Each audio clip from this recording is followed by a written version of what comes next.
We tell ourselves that silence is a form of punishment, that no contact is a weapon, one last desperate attempt to make them feel what we felt. But that's the mistake. No contact isn't about them, it's about you.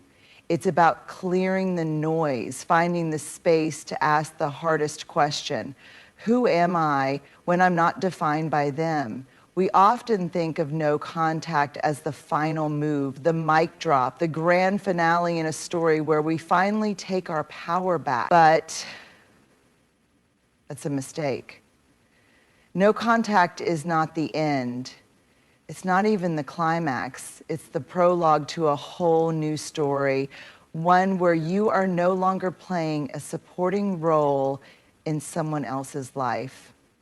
See, when a relationship ends, especially one that left you broken, confused, or questioning your worth, there's a temptation to believe that silence is the loudest message you can send, that if you just disappear, they'll wake up one day and realize what they lost, that they'll suddenly miss you, regret their choices, and come running back.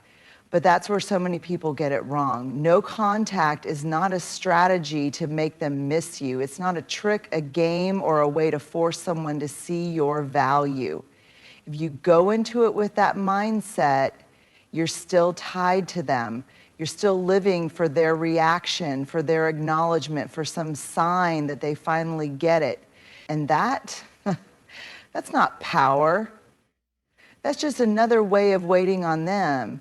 True no contact isn't about them at all. It's about stepping away from a version of yourself that was attached to someone who wasn't choosing you the way you deserved. It's about creating space, not just for healing, but for transformation. It's about clearing the static of what ifs and second guessing so you can finally hear your own voice again. And let me tell you something, that voice, it's been drowned out for too long. Because here's the truth. When you love someone deeply, when you build a life around them, parts of you become entangled in the relationship. Your routine, your choices, even your self-worth can start to orbit around them. So when they leave or when you choose to walk away, it's not just them that's missing. It's a version of you that existed within that relationship. And that's where no contact becomes more than just silence. It becomes an invitation to ask yourself, who am I when I'm not waiting for a text back? Who am I when I'm not proving my worth to someone who couldn't see it? Who am I when I stop trying to be enough for someone who never knew how to hold me? That's the real work. That's the real power of no contact, because let's be honest, anyone can block a number. Anyone can go silent for a few weeks. But the true transformation happens when you stop counting the days, stop checking to see if they've noticed your absence, stop treating this like a test they need to pass. No contact is just the beginning, because it's the moment you shift your energy inward, the moment you stop looking for closure from them and start creating it within yourself. The moment you stop being a character in their story and start writing your own. And when that shift happens, that's when everything changes. Because one day, long after the initial silence, after the urge to reach out has faded, after the pain has settled into wisdom, you'll wake up and realize that you haven't thought about them in weeks. And that's the moment you know you've won. Silence is uncomfortable. We live in a world that glorifies noise.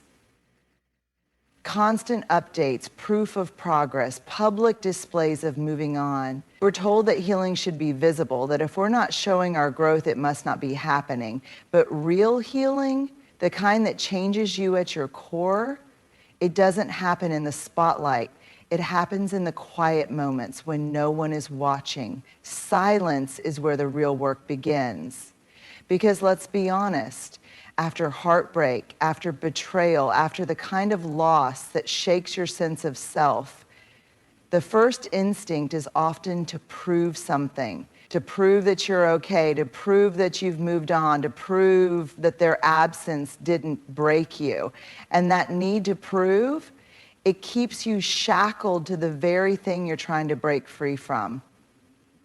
But when you step into silence, when you resist the urge to broadcast your pain or your progress, you create space for something deeper. You create space to sit with the discomfort, to listen to the questions that surface in the stillness. Who was I before them? Who am I now? Who do I want to become? Healing in silence means allowing yourself to feel everything without needing an audience. It means crying when you need to, journaling through the messiness, confronting the parts of yourself that ignored the red flags, that settled for less, that kept hoping they would change. It means facing the version of you that tolerated things you now realize you never should have. And that kind of healing, it's not pretty, it's not Instagrammable, but it's necessary. And then there's power in action, because healing isn't just about introspection, it's about movement. It's about taking everything you've learned in the silence and applying it. It's about rebuilding, not for them, not to make them regret losing you, but because you deserve to stand fully in your power. At first, that action might feel small. It might look like getting out of bed when it feels impossible. It might be taking a walk instead of scrolling through old messages. It might be signing up for that class you always put off because your energy was tied up in someone else. Small steps, quiet choices, but each one is a declaration that you are no longer waiting for someone else to give you permission to be whole. And here's the thing about healing in silence and moving with purpose. It sneaks up on you. One day you'll realize you haven't checked their social media in weeks. One day you'll hear a song that used to make you cry and it won't sting the same way. One day you'll catch your own reflection and see someone you recognize again, someone stronger, wiser, softer, yet more powerful than before. That's when you know. That's when you realize the power was never in their validation. It was never in making them see your worth. It was always in you. It was in the silence and the small choices and the quiet decision to heal for yourself. Because when you heal in silence and move with purpose, you don't just recover, you rise. When a relationship ends, whether it's a slow unraveling or a sudden rupture, there's always an expectation. Maybe not from you, but from him. He expects a reaction. He expects the pattern to continue. He expects the chase, the anger, the late night messages, the subtle attempts to stay connected. He expects to still matter. And when you break that expectation, when you don't give him the familiar script, that's the move he won't see coming. See, most people don't truly lose someone right away. They still feel that lingering hold. They still have a sense of control of knowing that you're thinking about them, waiting for them, missing them. And for a while, maybe you are. Maybe there's a part of you that still hopes he'll realize what he lost. Maybe there's a temptation to remind him, to make him see you, to show him what he walked away from. But that's not power. That's still playing by his rules. So what's the move he won't expect? It's not a dramatic transformation. It's not a new relationship flaunted online. It's not carefully curated, I'm doing amazing posts designed to make him jealous. It's silence, it's peace, it's you no longer orbiting around him. Because the truth is, nothing unsettles a person more than realizing they've lost access, not just to you physically, but to your energy, your emotions, your attention. When they reach out and there's no response, when they check your page and see nothing designed for their consumption, when they realize your world kept turning without them, that's when it hits. But here's the thing, by the time it hits him, it won't matter to you. Because the real move, the one that truly changes everything, isn't about getting his attention. It's about reclaiming your own. It's about waking up and realizing that you haven't thought about him in days. It's about rebuilding your life in a way where he becomes a footnote, not the story. He won't expect that. He won't expect to look back and not recognize you, not because you change your hair or your style, but because you change the way you carry yourself, the way you hold your energy, the way you no longer seek his approval, his validation, or even his recognition. And the best part, you won't even have to plan this move. It will happen naturally as a result of doing the real work, the work of healing, the work of choosing yourself, the work of stepping fully into your power. So when the day comes that he reaches out, trying to gauge if there's still an open door, trying to see if you still feel the same way, you won't need to prove anything. You won't need to craft the perfect response, because the real move he won't expect is that you don't move toward him at all. Losing someone you love, whether by choice, betrayal, or circumstance, can feel like losing yourself. When a relationship ends, it's not just them that leaves, it's the version of you that existed within that relationship. The one who made compromises, the one who held on even when they shouldn't have, the one who believed in a future that no longer exists. And in that emptiness, the question arises, who am I now? This is where the real journey begins. Not in proving something to them, not in rushing to replace them, but in reclaiming yourself. Reclamation isn't just about moving on.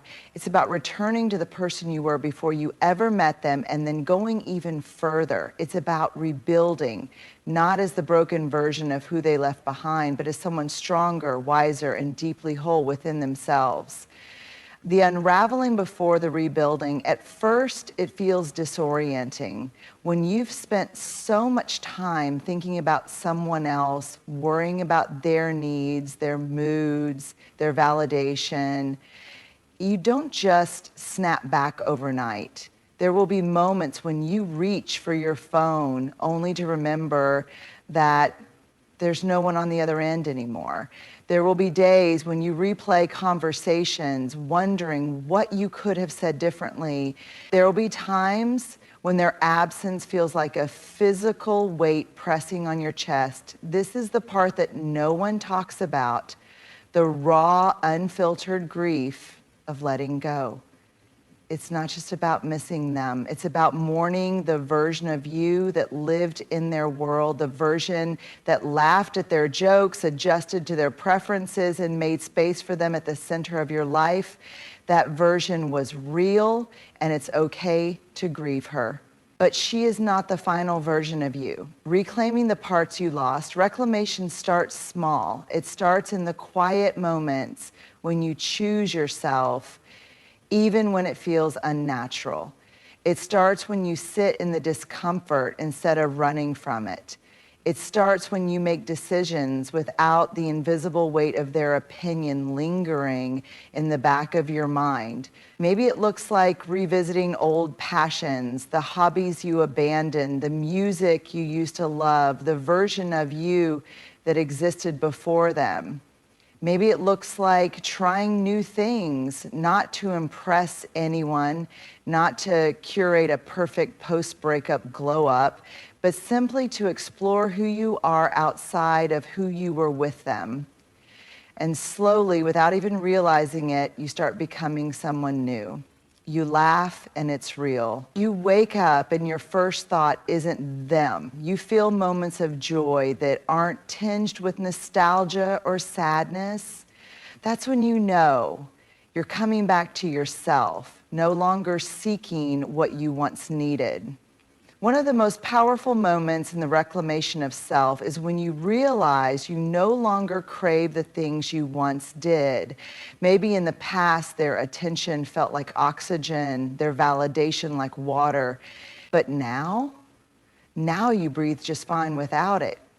Now you pour into yourself in ways they never did, because the truth is, so much of what we chase in others is really something we need to give ourselves. Love, validation, security, all of these things start within, And once you learn how to give them to yourself, you stop looking for them in places that were never meant to hold them. Becoming the version of you that no longer needs to be chosen, reclamation isn't just about healing, it's about evolution.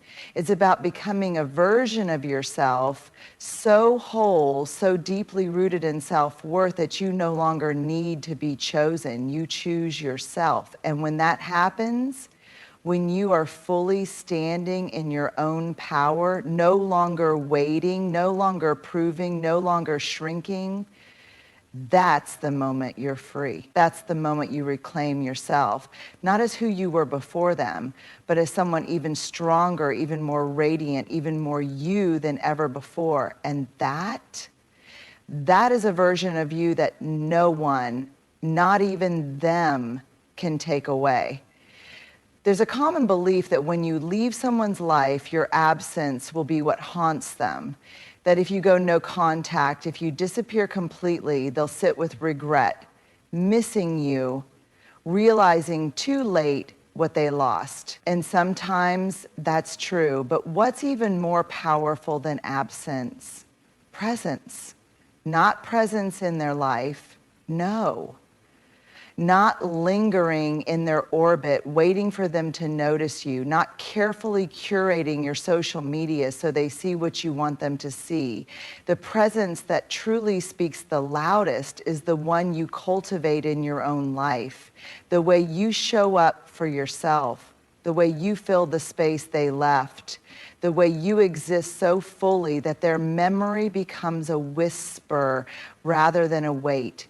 This is the part of healing that people often overlook. They think no contact is the grand gesture, the final word, the ultimate power move. But silence alone isn't enough. What really makes an impact on them, on you, on everyone around you is the undeniable energy of a person who has moved on completely. Someone who has stopped waiting, someone who no longer holds space for what's already gone. Absence creates a void, but presence fills it.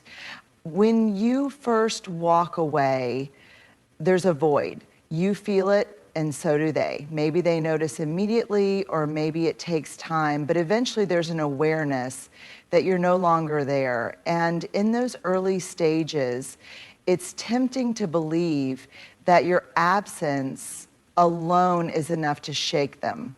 But a void can be filled with anything: distractions, rebounds, temporary fixes. If all you leave behind is a silent space, they can place whatever they want into it. False narratives, excuses, justifications. They can convince themselves that you'd still be there if they really wanted you to be. They can tell themselves that you'll always be waiting. But when they look back and see not just the absence of you, but the presence of something new, a stronger you, a more radiant you, a version of you that no longer fits into their life the way you once did, that's what hits differently.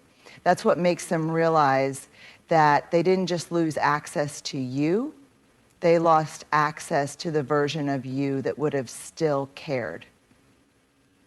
Presence means moving forward without looking back.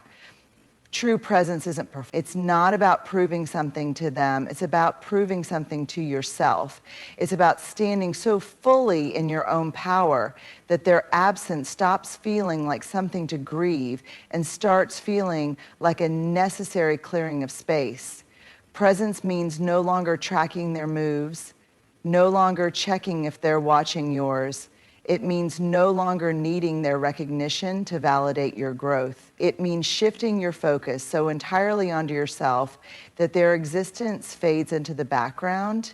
And when that happens, that's when the shift occurs. Because eventually they will check. They will wonder. Not because you forced them to, not because you tried to make them jealous, but because when someone who once revolved around you suddenly stops, it disrupts the pattern. It makes them question, where did she go? How did she move on so easily? Why doesn't she care anymore? And the truth is, you did care deeply, but you chose yourself anyway. And that choice, that quiet, undeniable decision to move forward is more powerful than any absence ever could be. The impact of a fully present woman, a woman who is fully present in her own life, is impossible to ignore. Not because she's loud, not because she's trying to prove something, but because she carries an energy that cannot be replicated. She isn't bitter, she's better. She isn't chasing, she's attracting. She isn't waiting, she's creating. And that kind of presence, that's what lingers. That's what makes an impression. Not the absence, not the silence, not the unspoken words, but the undeniable, unshakable reality that you are thriving. That you didn't just survive their departure, you use it as fuel to become something even greater. When presence replaces absence, you win the moment. You stop believing that your absence alone is enough to make them realize your worth and instead focus on embodying that worth for yourself.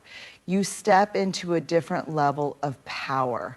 You stop being a memory that haunts them and become a force they can't ignore. But by then it won't even matter, because the real secret, the real move, by the time they notice, you'll be too far ahead to care. At the heart of it all, whether it's silence, action, reclamation, or presence, the real transformation isn't about them. It never was. It's about stepping into a version of yourself that no longer needs to be chosen, validated, or acknowledged by the person you once held onto so tightly. No contact is just the beginning. Healing in silence is the foundation. Power is in the action you take for yourself. The move they won't expect is you no longer playing the game. The reclamation of self is the moment you stop searching for what you lost and start embracing what you found within. And true presence, that's the final chapter, the undeniable radiant energy of a person who is fully here, fully alive, fully themselves. Because in the end, it was never about making them realize your worth. It was about making yourself realize it. And once you do, there is no going back, no waiting, no chasing, only rising, only moving forward, only becoming.